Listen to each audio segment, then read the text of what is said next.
우리가 계속 이스라엘 백성들의 성전 재건, 에스라의 또 신앙 개혁 이렇게 어떻게 보면 단계적으로 말씀을 나누고 있습니다. 오늘은 느헤미야의 성벽 재건에 대한 말씀입니다. 이 말씀 통해서 우리는 어떤 신앙생활을 조금 생각해 봐야 될지 같이 좀 은혜를 나누려고 합니다.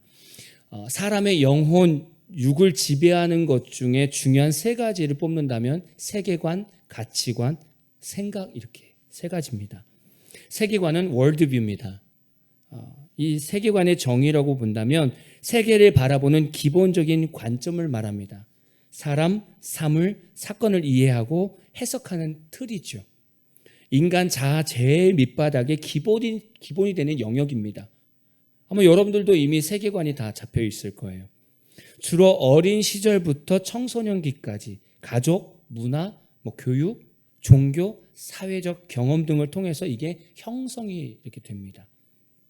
이 세계관의 영향은 세계관은 삶의 전반적인 방향을 설정해 줍니다. 무엇을 중요하게 여길지, 어떤 가치와 믿음을 가질지를 결정하는 데 큰 영향을 줍니다. 세계관이. 두 번째는 가치관입니다. values인데요. 정의는 개인이 중요하게 여기는 원칙이나 기준으로 어떤 행동이나 결정이 옳고 그른지를 판단하는 기준이 된다는 거예요. 이 가치관이.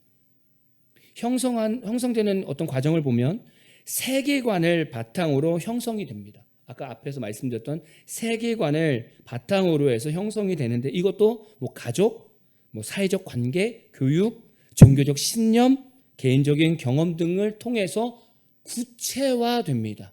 세계관은 형성이 된다는 거죠. 근데 그 위에 가치관은 이제는 여러 가지 경험들을 통해서 이제 구체화됩니다. 구체적인 가치관이 생긴다는 거예요. 이 가치관의 영향은 가치관의 일상생활에서 선택과 행동을 안내해 줍니다. 무엇을 선택해야 될지, 무엇을 행동해야 될지. 목표 설정, 인간관계, 도덕적 판단 등에 큰 영향을 끼치는 것이 가치관입니다. 이미 우리도 여러 가지 가치관을 가지고 있을 거예요. 그 다음에 세 번째 생각입니다. thought.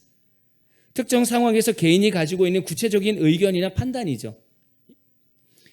형성은 세계관과 가치관을 바탕으로 일상적인 경험, 정보, 감정, 논리적 추론 등을 통해서 구체화됩니다. 그러니까 이제 우리가 일상에서 하고 있는 모든 생각들은 타고 들어가 보면 그 생각에 영향을 받는 것은 그 밑에 있는 가치관이고 그 가치관이 영향받는 건 그 밑에 있는 세계관인 거예요. 그럼 앞에 개념들을 생각해 본다면 이 앞에 세 가지 개념들을 생각해 보고 이스라엘 백성들을 생각해 본다면 이스라엘 백성들이 왜 무너졌는지를 알 수 있어요. 왜냐하면 이스라엘 백성들 생각에는 무엇이 옳고 그른가를 판단할 수가 없어요. 늘 자기가 자기 생각이 옳은 대로 판단하고 살아갑니다. 그 얘기는 뭐냐면 이스라엘 백성은 이미 가치관이 하나님 중심이 아니라 우상과 의식주의의 가치관을 뒀다라는 거예요. 근데 이스라엘 백성들이 이렇게 가치관을 두는 이유는 더 밑에 찾아보니 이스라엘 백성 안에는 하나님의 세계관이 없는 거예요. 인생 맨 밑바닥에 하나님이 이 세상을 다스리신다는 근본적인 이 세계관이 다 깨진 겁니다. 그러니까 그 발판으로 쭉 가다 보니 이스라엘 백성은 패하게 되는 거예요. 멸망할 수밖에 없는 거예요. 그래서 하나님은 이번에 이제 스룹바벨, 우리가 지지난주에 말씀 나눴죠. 이 스룹바벨을 통해서 역순으로 다시 세워가는 거예요. 첫 번째 스룹바벨을 통해서 성전이 재건됐습니다. 이스라엘 백성 입장에서 성전이 재건된다는 것은 하나님의 세계관이 다시 정립이 된다는 얘기예요. 너네들이 어떤 민족인지, 누가 너희를 통치하는지 성전을 통해서 정립이 되는 겁니다. 그러니까 하나님이 스룹바벨을 통해서 성전을 세우셨으니까 세계관을 다시금 다듬어 주신 거예요. 그러고 나서 두 번째 에스라를 통해서 신앙 개혁이 일어났습니다. 이방 여인들을 내보내면서 다시금 거룩한 백성으로 추스렸었어요. 그게 가치관입니다. 가치관. 앞으로 내가 하나님 안에서 어떻게 살아갈 것인가에 대한 가치관을 형성해 주는 시간이었습니다. 오늘 세 번째 오늘 말씀은 느헤미야의 이 성벽 재건을 통해서 과연 우리는 무엇을 정립할 것인가? 이거 이제 오늘 말씀 가운데 찾아가 보는 겁니다. 느헤미야는 3차 바벨론 포로 귀환 때 같이 돌아오게 됐어요. BC 537년에 1차 포로 귀환이 시작이 됐고 3차 느헤미야가 귀환됐을 때는 BC 445년이었습니다. 그러니까 90년이라는 시간이 지났어요. 성벽이 무너진 지 90년 만에 다시 재건이 되는 거예요. 그리고 그 성벽 재건은 52일 만에 끝나게 됩니다. 느헤미야가 재건한 성벽은 길이를 만약에 따진다면 성경에는 나와 있지 않지만 고고 학자들이 그 당시를 연구해 본 결과 한 4.5km 정도가 된다고 해요. 성벽의 길이가. 느헤미야는 페르시아 제국 5대 왕인 아닥사스다의 술 맡은 관원장이 됩니다. 고대 근동에서 왕의 술 맡은 관원장이 된다는 것은 왕의 측근 중에 측근이 된다는 거예요. 그러니까 느헤미야가 그런 왕의 측근이 된 거죠. 이 페르시아 왕 아닥사스다 왕이 재위한 지 20년이 됐을 때 느헤미야의 동생 하나니가 찾아옵니다. 그래서 그들과 예루살렘에 대해서 대화를 하게 돼요. 느헤미야 1장 2절에서 3절 말씀입니다. 세 번역으로 볼게요. 나의 형제 가운데 하나인 하나니가 다른 사람들과 함께 유다에서 왔기에 이리로 사로잡혀오지 않고 그곳에 남아있는 유다 사람들은 어떠한지 예루살렘의 형편은 어떠한지를 물어보았다. 그들이 나에게 대답하였다. 사로잡혀오지 않고 그 지방에 남은 사람들은 거기에서 고생이 아주 심합니다. 업신여김을 받습니다. 예루살렘 성벽은 허물어지고 성문들은 다 불에 탔습니다. 이 얘기를 지금 느헤미야가 듣게 되는 거예요. 지금 예루살렘 쪽의 상황들을 듣게 되는 겁니다. 근데 3절에서 보면 예루살렘 성벽이 허물어짐을 말씀하고 있어요. 이 예루살렘 성벽이 허물어졌다는 것은 바벨론에 의해서 무너진 그 성벽이 아닌 거죠.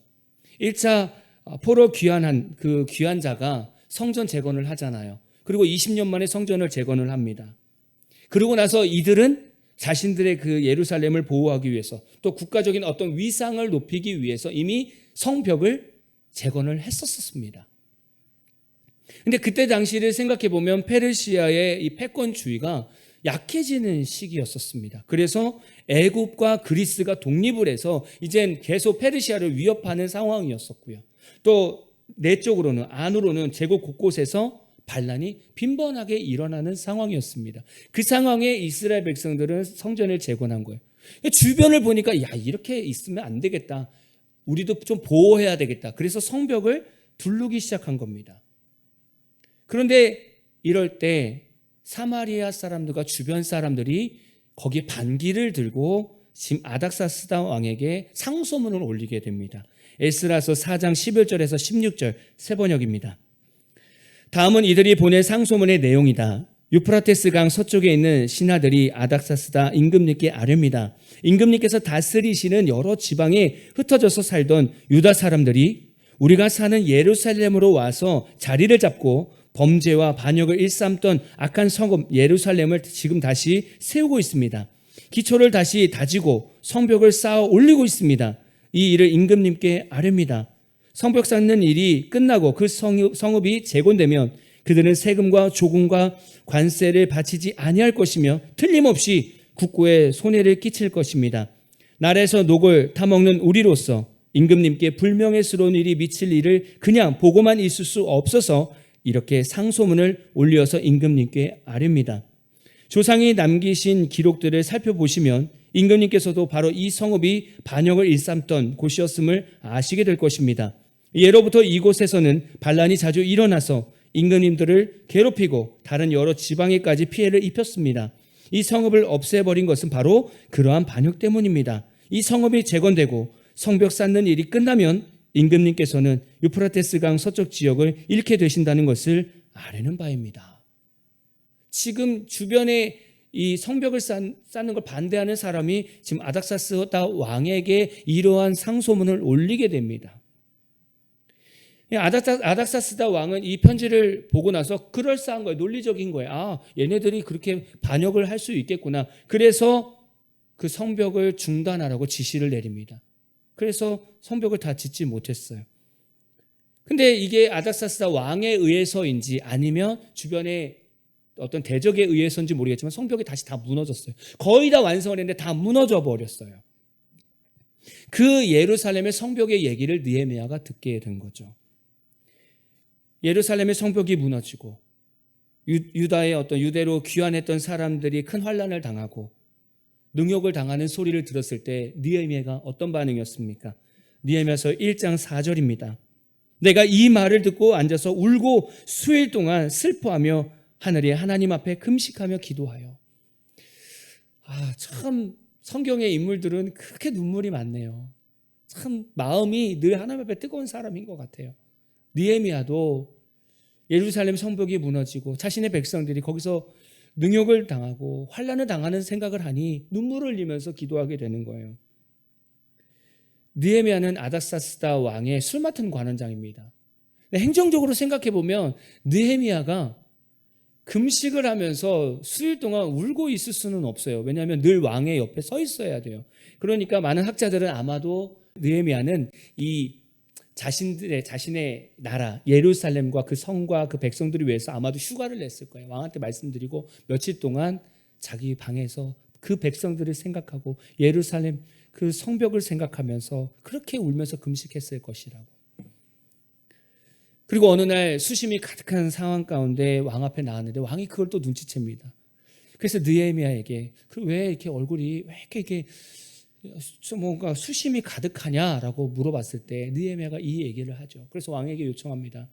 자신의 그 예루살렘 가서 성벽을 좀 세울 수 있게 요청을 하죠. 그래서 왕의 허락을 받고 느헤미야는 유대 총독으로 임명받아서 예루살렘으로 오게 됐죠. 도대체 성벽과 성문이 뭐길래 느헤미야가 이렇게 슬퍼하고 자신의 편한 자리, 그 술 맡은 관원자, 왕의 오른편에 그 자리를 내려놓고 그 힘든 길을 선택했을까요? 우리가 그동안 신앙생활 과정을 오늘까지 3주째 우리가 계속 다루고 있습니다. 그래서 지지난주는 성전에 대해서 얘기했습니다. 신앙을 세우는 과정, 첫 번째는 성전이라고 얘기했어요. 예수 중심, 예배 중심, 첫 번째 그걸 세워야 된다고 했어요. 두 번째는 말씀이었습니다. 에스라의 신앙개혁. 말씀을 기준으로 우리가 삶을 정리해 가야 된다고. 오늘은 세 번째 성벽 재건입니다. 이것은 우리 안에 수도 없이 들어오는 생각과 삶을 거룩한 생각과 삶으로 보호하고 결정하는 단계입니다. 저는 되게 중요한 단계라고 생각해요. 그럼 이 당시에 성벽과 성문의 역할과 의미가 무엇이었을까요? 이 당시에 성벽은 방어 기능을 가지고 있었습니다. 이 성벽은 외부의 적으로부터 예루살렘을 보호하는 주요 방어선이었었어요. 그러니까 느헤미야 시대 때의 유다 민족은 이 주변의 적대적인 이웃과 어쨌든 계속 대립을 하게 되는데 이것을 좀 안전하게 보호할 수 있는 방법이 성벽이었습니다. 그래서 성벽을 세울 수밖에 없었던 거죠. 또 성벽의 의미 중에 하나는 유다 민족의 정체성과 자부심이었습니다. 성벽이 무너졌다라는 것은 도시의 불명예와 또 약함이라는 것이 나타난다는 거예요. 성벽이 없다라는 것은 명예가 없다는 거예요. 하나님의 명예가 없다는 거예요. 그리고 약한 민족이라는 거예요. 그 정체성과 자부심이 성벽이라는 거예요. 성벽이 세워진다는 건 반대로 하나님의 도우심으로 민족이 재건되고 회복된다라는 어떤 신앙의 중요한 메시지를 전달하고 있어요. 그러니까 느헤미야는 이걸 성벽을 무조건 세워야 되는 거예요. 안 세우면 이스라엘 백성 안에 하나님의 정체성을 세울 수가 없는 거죠. 자부심도 세울 수가 없는 거예요. 그다음에 이 성벽은 사회적 통합입니다. 이 성적 재건 프로젝트는 어떤 한 계층이 하는 것이 아니라 모든 계층이 하나가 돼서 이 성벽 재건을 하게 됩니다. 그러니까 문은 거기에 또 성벽만 세우는 게 아니라 주요 위치에 문을 세웁니다. 그건 출입구의 역할을 하죠. 이 성벽의 문들은 도시의 중요한 지역에 출입구 역할을 합니다. 중요한 위치, 지역적으로 도시적으로 중요한 위치에 문을 세우고 거기에 많은 물자들을 운반합니다. 그래서 양문이라는 것은 동물들이 성전으로 들어가는 문이었고요. 수문이라고 하는 것은 도시로 물이 들어오는 문이기도 합니다. 다양한 기능들이 있는 거죠. 이 문을 내는 겁니다. 이 문의 기능 중에 하나는 경제적 활동의 중심지였습니다. 이 문이 생기고 나면 그 문 주위로 시장, 경제 활동이 일어났다는 거예요. 사람들이 성 밖으로 오고 가면서 물건을 서로 사고 파는 활동이 이 문 주위에서 있었다는 거죠. 그러니까 성벽을 세우고 문을 세운다는 것은 그 도시의 경제적인 활성화가 된다는 거예요. 그럼 세 번째로는 사회적 상호작용입니다. 이 문을 세워놓으면 이 문 주위에서 사람들이 모여서 서로 소식을 나눈다는 거예요. 얘기를 나누고 정보를 나누고 뭔가 재판 같은 것을 할 때, 공적인 일을 정할 때 이 문 앞에서 하는 거예요. 이거 상당히 중요한 거예요. 그러니까 문이 없는 건 이 세 가지 기능이 다 사라지는 거예요. 성벽이 없다라는 거 세 가지 의미가 다 사라져 버리는 거예요. 그러니까 느헤미야가 울만하죠. 울만한 거예요. 느헤미야가 세운 이 성벽과 문은요, 그냥 단순히 방어 구조물이 아닙니다. 이들이 세운 이 성벽과 문은요, 이 이스라엘, 예루살렘의 사회적, 경제적, 종교적 어떤 삶의 중심지로 세워지는 거예요. 힘이 세워지는 거예요. 그러니까 느헤미야가 목숨을 걸고 이걸 향해서 달려가는 거죠. 그럼 신앙생활에서 성벽과 문의 역할은 뭐냐 이거죠. 우리 앞에서부터 계속 풀어서 나왔는데 그러면 우리 일상에서, 우리 신앙생활에서 성벽과 문은 뭐냐 이거죠. 그리스도인이라고 하는 것은 우리 안에 예수님이 계시고 하나님의 자녀가 되었다는 거예요. 인생의 주관자가 누구이며 누구 중심으로 인생을 살아가야 되는지, 또 누구 중심으로 세계가 돌아가는지를 안다는 거예요. 그리스도인은 기독교 세계관, 즉 하나님의 세계관에 이렇게 갖게 되는 거죠. 그리고 우리가 하나님의 세계관을 정립하고 나서 하나님의 말씀으로 살아가면 삶에 어디에 가치를 둬야 되는지 가치관이 정립이 되죠. 무언가를 선택하더라도 하나님의 가치관으로 선택한다는 거죠. 그래서 사람들이 흔히 말하는 성공의 길을 선택하지 않고요. 사람들이 흔히 말하는 결혼과 배우자를 바라보지 않고요. 사람들이 흔히 말하는 자녀 교육을 시키지 않습니다. 왜냐하면 세계관 위에 가치관이 되어 있기 때문에 그래요. 사람들이 흔히 말하는 세상의 어떤 타락 이런 길을 선택하지 않아요. 왜요? 하나님의 세상, 이 세계관 위에 하나님의 단단한 그 가치관이 있기 때문에 그렇습니다. 근데 이 다음 중요한 게 뭐냐면 생각이에요. 생각. 이 다음이 중요한 게 바로 생각입니다. 왜냐하면 우리가 살아가면서 이 생각 속에는요, 무수히 많은 생각들이 들어옵니다. 이거는 저희가 걸릴 수가 없어요. 필터링을 할 수가 없습니다. 보는 것마다 생각들이 들어오고요. 조금만 딴 생각하면 얼마나 많은 생각들이 들어오는지 몰라요. 이 수없이 많이 들어오는 이 생각들을 다 걸러내고 건강한 생각, 거룩한 판단, 거룩한 삶으로 살려고 결단하는 것이 성벽입니다. 그게 문이고요. 그러니까 이게 건강한 사람은 이 삶에서의 어떤 생각들을 빨리빨리 정리할 수 있다는 거예요. 이게 잘 세워진다면. 그래서 한번 생각해 봤어요. 성벽과 문, 이게 뭘까? 그럼 뭐라고 생각하십니까? 저도 곰곰이 생각해 봤는데 저는 이렇게 정의를 했습니다. 성벽은 거룩이고 성문은 선한 교제라고 표현하고 싶은 거예요. 이해가 되십니까? 성벽은 거룩함입니다. 세상과 구별되게 만들어주는 어떤 선이 되는 거고요. 성벽에 있는 문은, 성문은 서로 세상과 선한 교제를 할 수 있는 통로가 되는 거예요. 이 두 가지를 잘 세워나가야 되는 거죠. 거룩은 여러분이 아시는 바와 같이 세상과 구별돼서 하나님의 자녀답게 살아가는 겁니다. 그러니까 거룩이 있다라는 것은 무엇이 죄인가, 무엇이 잘못된 길인가를 늘 판단하고 빨리빨리 판단해서 끊을 건 끊으면서 옳은 길을 선택하는 거예요. 그게 거룩이죠. 근데 문은 주의 사랑 안에서 서로 소통하는 선한 교제라고 얘기했습니다. 만약에 성벽만 있다고 생각해 보세요. 크리스찬들이 만약에 성벽만 있다고 생각한다면 우리는 세상과 단절된 삶을 살아야 됩니다. 그렇지 않나요? 그럼 우리는 산에 가서 살아야 돼요. 다 세상과 다 끊어야 된다고 생각해야죠. 근데 우리는 세상에 나가서 빛과 소금의 역할을 해야 됩니다. 그게 문이에요. 세상에 나가서 세상 사람들과 소통해야 되잖아요. 그게 성문입니다. 그 문을 필요할 때 잘 열어야 돼요. 세상 사람들이 이해하고 포용할 때 우리의 마음의 문을 열어야 돼요. 세상에서 도움이 필요할 때 교회의 문을 열어야 되고 교회 재정의 문을 열어야 되고 우리의 관심의 문을 열어야 됩니다. 그래야 세상과 소통할 수 있어요. 이게 문입니다. 우리는 이 두 가지를 잘 형성을 해야 되죠. 이 문도 예수 중심으로 잘 열었다 닫았다 해야 돼요. 이게 반대로 열리면 안 되는 거죠. 이게 형성이 되어야 됩니다. 그리스도인들이 이 성벽과 문을 날마다 세워가야 되지요. 그래야 문제를 볼 수 있습니다.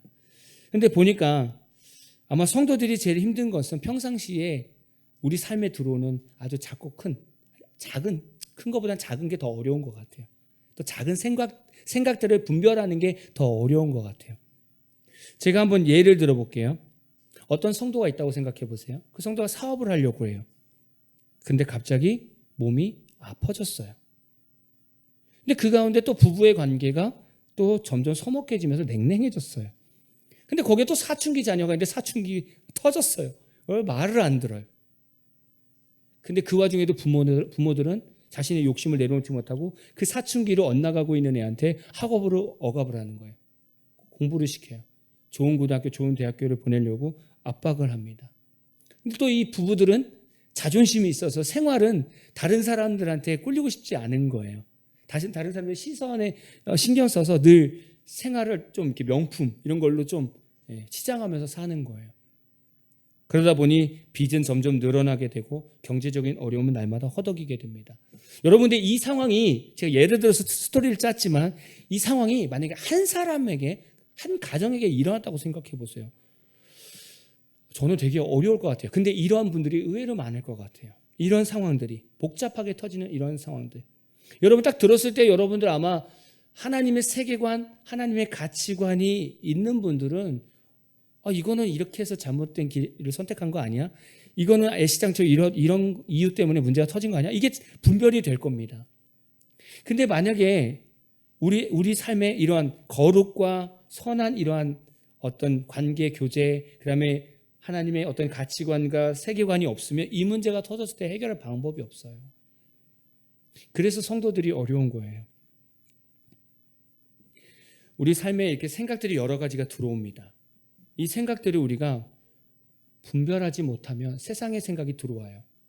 그래서 내 마음에 내 가치관 한 방에 자리를 잡습니다. 우리는 왜냐하면 그걸 계속 수용하고 묵상하니까. 근데 너무 재밌는 거 이 친구가 여기서 번식을 해서 든든해집니다. 세상적인 가치관이 하나 생겨요. 근데 거기서 끝나는 것이 아니라 이 세상적인 가치관이 주변에 있는 기독교 가치관에 영향을 줍니다. 그래서 무너지게 만들어요. 그러니까 불신을 갖게 만들어요. 그동안 내가 쌓아왔던 모든 기독교 가치관이 다 세상적 가치관으로 바뀌기 시작해요. 여기서 끝나는 게 아니라 이렇게 묵직했던 가치관이 밑으로 떨어져 버려요. 그래서 세계관을 완전히 바꿔버려요. 하나님의 세계관이 아니라 세상의 정욕과 욕심을 바라보는 사탄의 세계관으로 바꿔버려요.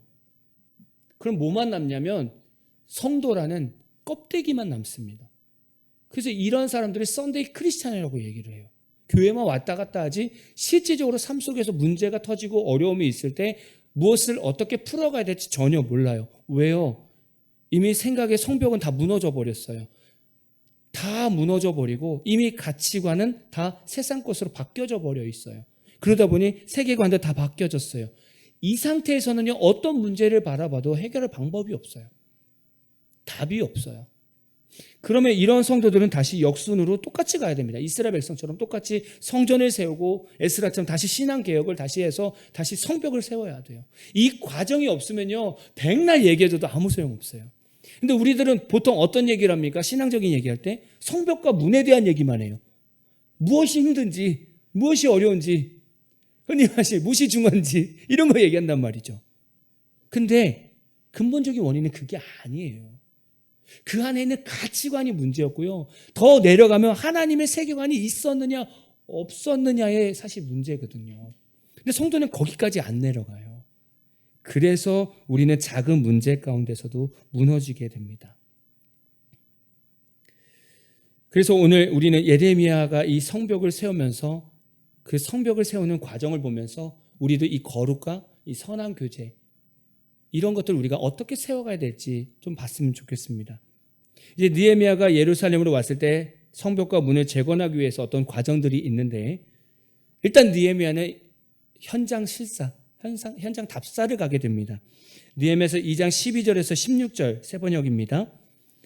밤에 수행원을 몇 명 데리고 순찰을 나섰다. 하나님이 나의 마음을 움직이셔서 예루살렘에서 일하도록 하신 것을 나는 그때까지 어느 누구에게도 말하지 아니하였다. 나에게 짐승이라고는 내가 탄 것밖에 없었다. 밤에 나는 골짜기 문을 나섰다. 용샘을 지나 거름문에 이르기까지 예루살렘 성벽을 살펴보니 성벽은 다 허물어지고 문들도 모두 불에 탄 채로 버려져 있었다. 샘문과 왕의 연못에 이르렀을 때에는 내가 탄 짐승이 더 나아갈 길이 없었다. 그래서 그날 밤에 나는 계곡을 따라 올라가면서 성벽을 둘러보고 다시 골짜기 문을 지나 되돌아왔다. 그때에 내가 유다 사람들이나 제사장들이나 귀족들이나 관리들이나 그 밖에 직책을 가진 어느 누구에게도 이것을 말하지 아니하였으므로 관리들은 내가 어디를 다녀왔는지 무엇을 하였는지 아무도 알지 못하였다. 지금 느헤미야는 페르시아에서 예루살렘으로 와서 사흘 동안 좀 쉼을 갖고 그리고 나서 야, 뭐 하자 이게 아니라 둘러본 거예요. 지금 예루살렘의 이 상황이 어떤 상황인지 둘러본 거예요. 저는 이 느헤미야의 이 자세를 보면서 성격을 보면서 그냥 잠깐은 느헤미야의 성격을 좀 볼 수 있는 것 같아요. 이 느헤미야의 성격을 보니까 뭔가 좀 신중하고 철저한 준비성이 있는 사람인 것 같고 계획성이 있는 그런 인물인 것 같습니다. 왜냐하면 왔을 때 생각해 보십시오. 느헤미야 입장에서 지금 예루살렘 성벽이 무너졌다는 얘기를 듣고 얼마나 페르시아 지역에서 울고 기도했습니까? 그러면 도착해서 뭐 3일 뭘 쉴 시간이 어디 있어요? 빨리 사람 모아가지고 막 성벽 세우고 이래야지. 근데 그게 아니라는 거예요. 뭔가 자신 먼저 추스리고 둘러보고 지금 상태가 어느 정도인지 파악을 하고 나서 그러고 나서 진행을 한다는 거예요. 감정적으로 하지 않는다는 거예요. 저는 이 모습 보면서 우리가 한 번쯤은 좀 돌아봐야 되고 배워야 될 모습입니다. 우리가 앞에서 말했던 것처럼 성벽과 성문은 거룩과 세상 안에서 선한 교제라고 말했습니다. 근데 그리스도인들이 이 성벽과 문을 세우기 이전에 우리가 해야 되는 것은 이 느헤미야처럼 세상을 신중하고 철저하게 분석할 수 있어야 돼요. 우리 믿음의 사람들은 느헤미야처럼 세상을 바라볼 때 감정적으로 흔들리는 것이 아니라 아주 철저하게 신중하게 세상을 바라보는 시선이 있어야 됩니다.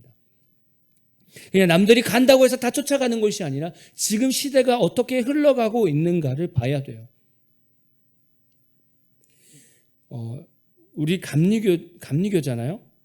미국에 UMC라고 미국 감리교회가 있습니다. 한국은 미국 감리교회 영향을 많이 받아요. 미국 감리교회는 이미 동성애 찬성교회랑 반대교회랑 나눠졌어요. 교단이 갈라졌습니다. 그리고 교단 법도 바꿨어요. 예전에는 동성애자 목회자는 세우면 안 된다고 했는데 그걸 바꿨어요. 근데 이제 단 하나, 동성애자들이 결혼 주례를 부탁할 때 거부할 수 있는, 목회자 거부할 수 있는 법도 세워놨대요. 이미 나눠졌어요. 왜 이 말씀을 드리냐면 우리나라는 미국 교회의 영향을 많이 받습니다. 5년, 10년 후에는 미국의 지금의 이 분위기가 우리나라 5년, 10년 후에 그대로 들어온다는 거예요. 그럼 우리가 지금 어떠한 성벽을 쌓아야 되는지, 지금 목회자들 안에서는 미국에서 유학한 사람들은 이러한 가치관을 가지고 있는 사람들이 있어요. 근데 한국에서는 표시를 내지 않아요. 왜냐하면 아직까지 우리는 나름대로 건강한 성벽들을 가지고 있으니까. 근데 5년, 10년 후에 그 미국의 어떤 그런 기독교적인 변질된 문화들이 우리 가운데 들어오면 숨어있던 그러한 사람들이 일어나서 똑같이 미국처럼 만들어버린다는 거예요. 그러니까 우리는 지금 세상을 그냥 바라보면 안 돼요. 느헤미야처럼 지금 이 시대가 지금 어떻게 흘러가고 있는가를 계속 유심히 봐야 돼요. 그리고 철저히 준비해야 돼요. 우리 기독교인들이 그냥 이렇게 지나가면 안 된다는 거죠. 저는 느헤미야 모습을 보면서 이런 좀 어떤 성격을 보게 됩니다. 이제 느헤미야가 이제 본격적으로 성벽을 재건하는데 어떻게 시작하냐면 조직적인 작업 분담을 하게 됩니다. 느헤미야서 3장 1절 볼까요? 그때 대제사장 엘리야십이 그의 형제 제사장들과 함께 일어나 양문을 건축하여 성별하고 문짝을 달고 또 성벽을 건축하여 한메아 망대에서부터 하나넬 망대까지 성별하였고 그 다음은 여리고 사람들이 건축하였고 또 그 다음은 이무리의 아들 삭굴이 건축하였으며 지금 느헤미야 3장 1절부터 32절까지 각자 해야 할 영역들이 있고요. 각자 자리에서 역할을 받고 성벽 재건을 시작합니다. 느헤미야는 이 성벽 재건을 할 때 효과적으로 조직화해서 시작했습니다. 그래서 그냥 각 가족과 그룹에 맞게 성벽의 구역을 정해주고 그걸 맡깁니다. 그래서 진행하게 만들어요. 성도가 해야 될 것 첫 번째, 성벽과 문을 세우는 데 있어서 첫 번째가 해야 되는 것, 어떤 상황이든 분석하고 구분하는 훈련을 해야 됩니다. 조직화하든 어쨌든 조직화하든 시스템화하든 어떠한 우리 문제 가운데 우리 삶 가운데 문제가 일어나고 어떤 상황이 일어났을 때 이걸 느헤미야처럼 구체화하고 분석을 해야 된다는 거예요. 누구에 의해서 이 문제가 일어났는가? 무엇 때문에 이 문제가 일어났는가? 분석을 해야 된다는 거예요. 무엇을 중요하게 보았길래 이 문제가 일어났는가도 봐야 돼요. 그렇다고 한다면 앞으로 내가 더 무엇을 중요하게 보아야 되는가도 봐야 되고요. 그럼 내가 지금 무엇부터 시작해야 되는가도 분석을 해야 돼요. 이 과정이 있어야 우리 신앙생활에 성벽이 세워지는 거예요. 조그마한 문제가 세워질 때 덮어놓고 지나가 버려요. 이걸 분석하지 않아요. 이걸 판단하지 않아요. 이 정도쯤이야 지나가 버립니다. 이게 가장 큰 문제가 된다는 거죠. 두 번째, 느헤미야는 협력과 격려를 하게 됩니다. 느헤미야서 4장 20절입니다. 같이 읽어볼까요? 시작.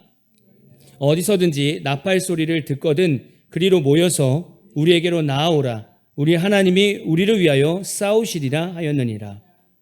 느헤미야는 작업을 진행하는 동안 사람들을 격려합니다. 협력할 수 있도록 격려합니다. 주변에 대적들이 많습니다. 성벽이 아직 세워지지 않았기 때문에 대적들이 많습니다. 그러니까 서로 성벽을 세우면서 혹시 나팔을 불면 몰려들라는 거예요. 근데 얼마나 두렵겠습니까? 대적들이 오는 나팔 소리인데 거기에 그냥 마음 편하게 가겠습니까? 근데 느헤미야가 뭐라고 얘기했냐면 하나님께서 우리를 위해 싸우실 거야. 그러니까 걱정하지 마. 걱정하지 마. 신앙을 바탕으로 해서 용기를 북돋아 주는 거예요. 저는 이게 정말 중요하다고 생각합니다. 우리 안에, 우리 삶 안에 거룩이라는 성벽을 세울 때 중요한 건 믿음의 공동체 사람들이 뭘 해야 되냐면 믿음에 근거한 용기를 북돋아 줘야 됩니다. 서로. 저는 이게 되게 중요하다고 생각해요. 성도들이 두 번째 해야 되는 것은 자신뿐만이 아니라 주변에 있는 가족이랑 지인들, 이 사람들을 바라보면서 신앙적으로 용기를 북돋아 줘야 됩니다. 잘할 수 있어요. 당신 잘할 수 있습니다. 하나님이 당신과 함께하고 있으니까 할 수 있어요. 감당할 수 있어요. 이렇게 용기를 줘야 돼요. 내가 함께 기도할 테니까 힘내십시오. 용기를 줘야 돼요. 이걸 보면서 저도 그렇게 해야 되겠다. 더 목회를 그렇게 해야 되겠다. 서로 격려하는 거예요. 네가 힘드냐 내가 힘드냐 이게 아니라 서로 다 어려운 부분들이 있으니까 보면서 집사님 힘내세요. 권사님 힘내세요. 하나님이 하시잖아요. 우리 늘 그렇게 하는 거예요. 지금 느헤미야가 사람들을 보면서 그렇게 격려하는 거예요. 계속. 우리 할 수 있습니다. 왜? 하나님이 우리 위해서 싸우시니까 우리 괜찮아요. 우리 할 수 있어요. 계속 용기를 주는 거예요. 우리 그랬으면 좋겠어요. 우리 성도들 서로 보면서 집사님 힘내세요. 권사님 하나님께서 치유하실 겁니다. 얘들아 하나님께서 비전을 주실 거야. 걱정하지 마. 목사님 힘내세요. 기도 제목 다 이루어집니다. 주보에 있는 기도 제목 다 이루어집니다. 믿음의 근거로 우리는 용기를 주는 거예요. 그게 느헤미야가 그렇게 한 거예요. 세 번째, 방어 조치입니다. 느헤미야가 4장 16절에서 18절에는 이렇게 했습니다. 그날부터 내가 데리고 있는 젊은이 가운데서 반은 일을 하고 나머지 반은 창과 방패와 활과 갑옷으로 무장을 하였다. 관리들은 성벽을 쌓고 있는 유다 백성 뒤에 진을 쳤다. 짐을 나르는 이들은 한 손으로는 짐을 나르고 다른 한 손으로는 무기를 잡았다. 성벽을 쌓는 이들은 저마다 허리에 칼을 차고 일을 하였다. 나팔수는 나의 곁에 있게 하였다. 여러분 그림이 그려지시죠? 한쪽으로 짐을 나르고 한쪽은 칼을 들고 있으면서 대적들과 뭔가 싸우려고 하고 또 전체적으로 볼 때 반은 또 경비를 쓰고 있고 또 반은 또 일을 하고 있고 어떻게 보면 객관적으로는 모두가 다 투입이 돼서 빨리 해야 성벽이 세워지는데 또 그럴 상황은 아닙니다. 공격도 할 수 있기 때문에 싸움 준비, 반은 싸움 준비라고 있고 반은 성벽을 재건하고 있고 이게 얼마나 불편한 상황입니까? 근데 우리 신앙생활에서 거룩이라는 이 성벽을 쌓을 때 생각해 보면 그냥 교회 가서 계속 기도만 한다고 해서 거룩이 쌓이는 게 아니잖아요. 결국 우리가 삶 속에 나갔을 때 한쪽에서는 세상 일을 해야 됩니다. 한쪽에서는 하나님과 거룩이라는 동행을 해야 되고요. 마치 지금 유대 사람들처럼 한쪽에는 검을 가지고 있고 한쪽에서는 성벽을 세우고 있고 이 두 가지를 해야 돼요. 세상에 살면서 얼마나 많은 얘기를 듣습니까? 얼마나 많은 의견들을 듣고 얼마나 많은 생각이 들어옵니까? 그거는 검으로 싸워야 되는 거예요. 그러면서 나는 한 손은 뭐 해야 된다고요? 내 내면의 거룩을 쌓아야 돼요. 이게 필요한 거예요. 지금 느헤미야는 그렇게 지금 백성들한테 지시를 한 겁니다.